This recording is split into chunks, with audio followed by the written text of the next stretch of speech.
की soft landing चांद पर हो चुकी है और इसी के साथ हमारा इंडिया दुनिया का चौथा मुल्क बन चुका है जिसने चांद पर सॉफ्ट लैंडिंग की है।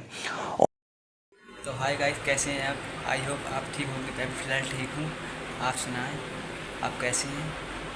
आज न्यू वीडियो आई है रिएक्शन के लिए, सपोर्ट करो। डिस्कशन में ओरिजिनल लिंक पड़ा है, प्लीज़। अस्सलामु अलैकुम वरहमतुल्लाहि वबरकातुहू। सबसे पहले तो मैं मुबारकबाद देता हूँ और अल्लाह से दुआ करता हूँ कि अल्लाह ताला हमारे इंडिया के वैज्ञानिकों को खूब कबूल फरमाए। अल्हम्दुलिल्लाह चंद्रयान 3 की सॉफ्ट लैंडिंग चांद पर हो चुकी है और इसी के साथ हमारा इंडिया दुनिया का चौथा मुल्क बन चुका है जिसने चांद पर सॉफ्ट लैंडिंग की है और दुनिया का अकेला ऐसा मुल्क बन चुका है जिसने चांद के एक ख़ास एरिए पर सॉफ्ट लैंडिंग की है जो सबसे ख़तरनाक माना जाता था। सबसे पहले तो हम इसरो के वैज्ञानिकों को मुबारकबाद देते हैं और अल्लाह ताला से उनके लिए ढेर सारी दुआएं करते हैं कि अल्लाह ताला इसी तरह से हमारे इंडिया को कामयाबी अता फ़रमाए और ख़ूब तरक्की अता फ़रमाए। मेरे अज़ीज़ भाइयों, मेरी बहनों, आप लोगों को पता है कि चाँद जो है ना वो हमारी पृथ्वी से 4 लाख किलोमीटर है और चंद्रयान 3 को चाँद पर पहुंचने में तकरीबन 40-45 दिन का टाइम लगा। क्यों भेजा गया है?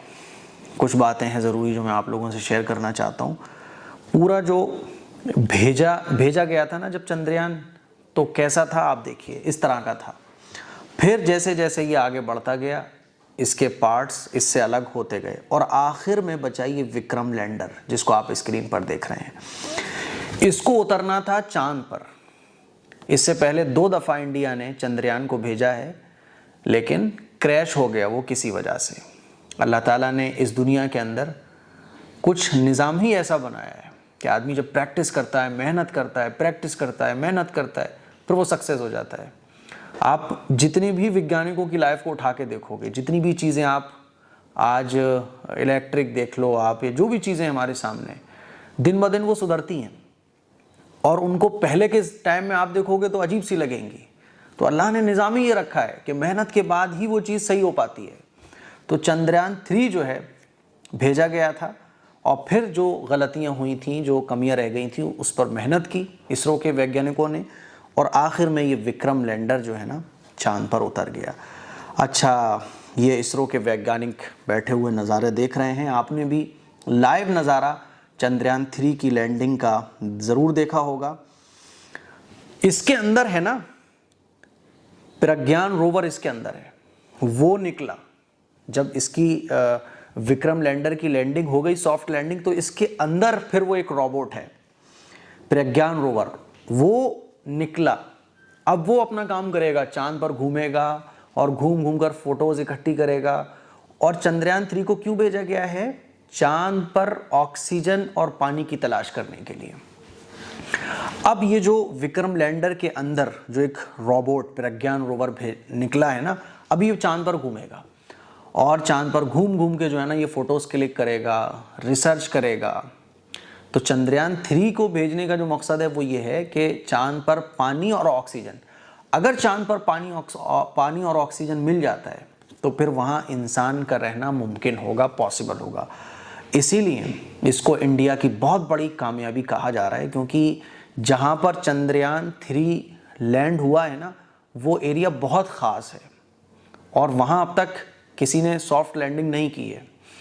इससे पहले अमेरिका, चीन, सोवियत संघ और अब इंडिया, चौथा ऐसा मुल्क इंडिया बन चुका है जिसने चांद पर सॉफ्ट लैंडिंग की है और पहला ऐसा मुल्क बन चुका है जिसने चांद के ख़ास एरिए पर सॉफ्ट लैंडिंग की है, जहाँ से बहुत फ़ायदा इसरो के वैज्ञानिकों को और इंडिया को होने वाला है। तो ये एक साइंसी लाइन में एक बहुत बड़ी कामयाबी है। पूरी दुनिया में इस वक्त इंडिया का नाम घूम रहा है, इंडिया के बारे में बातें चल रही हैं और इंडियंस जो हैं खुशी मना रहे हैं, सेलिब्रेट कर रहे हैं। इस मौके पर हम दुआ करते हैं और अल्लाह से दुआ करते हैं कि अल्लाह ताला इसी तरह से हमारे मुल्क में अमन व अमान कायम फरमाए, है ना। जिस तरह से खुशी का माहौल आज है ना, इसी तरह से हमेशा हमारे मुल्क को खुशियाँ देता रहे, अमन व अमान कायम फरमाए और इसरो के वैज्ञानिकों को अल्लाह ताला खूब कबूल फरमाए, उनसे खूब काम ले अपना। और जब इस तरह की खोजबीन होती है ना तो पता चलता है कि इतनी बड़ी कायनात है। आप अंदाज़ा करो कि इस दुनिया से 4 लाख किलोमीटर दूरी पर है चाँद, सूरज कितनी दूरी पर होगा, सोचो ज़रा। तो जब ये चीज़ें खुलती हैं ना तो फिर इंसान सोचता है कि हो ये कायनात इतनी बड़ी कोई तो है इसका बनाने वाला। तो हमें उम्मीद है कि इंशाल्लाह इससे बहुत सारे लोगों को हिदायत भी मिलेगी। जैसे जैसे साइंस आगे बढ़ रही है ना, तो इंसान का माइंड खुलता है, वो सोचने पर मजबूर हो जाता है कि बिग बैंग विस्फोट से तो इतनी खूबसूरत चीज़ वजूद में नहीं आ सकती। बहरहाल इस मौके पर हम मुबारकबाद देते हैं अपने इंडिया के वैज्ञानिकों को और उनके लिए दुआ करते हैं। अस्सलामु अलैकुम वरहमतुल्लाहि वबरकातुहू।